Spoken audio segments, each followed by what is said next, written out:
Pärast teist maailmasõda jäi Eesti Nõukogude Liidu kontrolli alla. Iseseisvus kadus ja riigist sai Eesti Nõukogude Sotsialistlik Vabariik. Kõik otsused tehti Moskvas. Inimesed pidid kohanema uue võimu, uute reeglite ja hirmuvalitsusega. Paljud eestlased ei leppinud sellega. Metsades varjasid end metsavennad, kes võitlesid vabaduse eest. Kuid 1949. aasta küüditamine murdis rahva vastupanu. Tuhandeid inimesi saadeti Siberisse.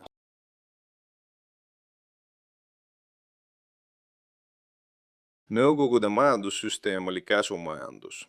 Kõik juhiti keskelt. Eestis rajati tehaseid ja kaevandusi, eriti Ida-Virumaal. Töö oli raske, kuid paljud tulid siia tööle teistest liiduvabariikidest. Eestlaste osakaal oma maal vähenes. Kauplustes oli pidev defitsiit, puudus toidust, jalanõudest ja majapidamistarvetest. Inimesed seisid pikkades järjekordades, et osta leiba või piima. Tartu Ülikooli professor Juri Lotman uuris kirjandust ja kultuuri. Teda huvitas, kuidas inimesed loovad tähendusi ja suhtlevad märkide kaudu. Nõukogude ajal oli teadustööd raske teha. Välismaaga suhtlemine oli piiratud. Kunstnik Sima Škop joonistas plakateid, mis pidid näitama elu Nõukogude Liidus helge ja õnnelikuna. Samas illustreeris ta ka muinasjutte, mis tõid lastele ilu ja fantaasiat halli argipäeva keskel. 1960. aastatel avati laevaliin Helsingi ja Tallinna vahel. Soome televisioon jõudis Põhja-Eestisse ja inimesed nägid, milline on elu väljaspool Nõukogude Liitu. See andis lootust ja hoidis eestlaste vaimu üleval. Viru hotellis sai koht, kus kohtusid turistid ja kohalikud, kuid iga vestlust jälgiti.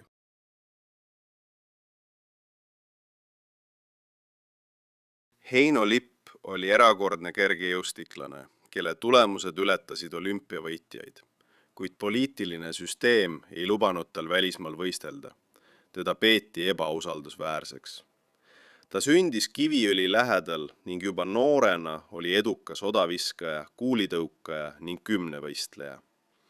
Olles tulemustes Euroopa parim, ei saanud ta kahjuks võistelda väljaspool Nõukogude Liitu, kuna tema vend oli kunagi Saksa sõjaväes teeninud.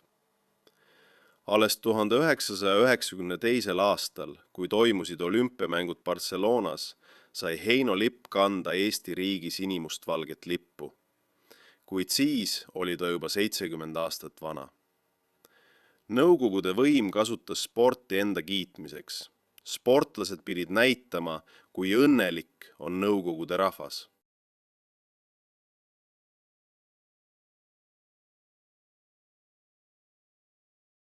Nõukogude kooli eesmärk ei olnud ainult teadmiste andmine, vaid ustavate Nõukogude kodanike kasvatamine. Lapsed kandsid punaseid kaelarätte, laulsid partei kiituseks ja õppisid plakateid täis klassiruumides, kus seintel rippusid Lenin ja Sirp Vasar. Eesti keel ja kultuur suruti tagaplaanile. 1980. aastatel algas uus venestus. Eesti keele õpet vähendati ja vene keel muutus kohustuslikuks. See tekitas rahulolematust, kuid inimesed ei leppinud sellega. Kodudes hoiti eesti keelt ja kultuuri. Mõnes koolis heisati salaja sinimustvalge lipp. Vaikne, kuid julge vastuhakk. 1980. aastatel hakkas rahva vastupanu üha kasvama. Keelatud kirjandust levitati salaja, sinimustvalgeid lippe heisati ööpimeduses ja inimesed tundsid, et Nõukogude süsteem on kokku varisemas. Kui saabus õige hetk, tõusis Eesti taas sirgu. Laulva revolutsiooni ajal kogunesid 10 000 inimesed lauluväljakule, sinimustvalged lipud käes. Vabaduse laulud kõlasid üle maa ja näitasid, et rahvast ei olnud võimalik murda. See oli aeg, mil Eesti astus julgelt tagasi maailmakaardile, mitte relvadega, vaid ühtsuse, julguse ja lauluga.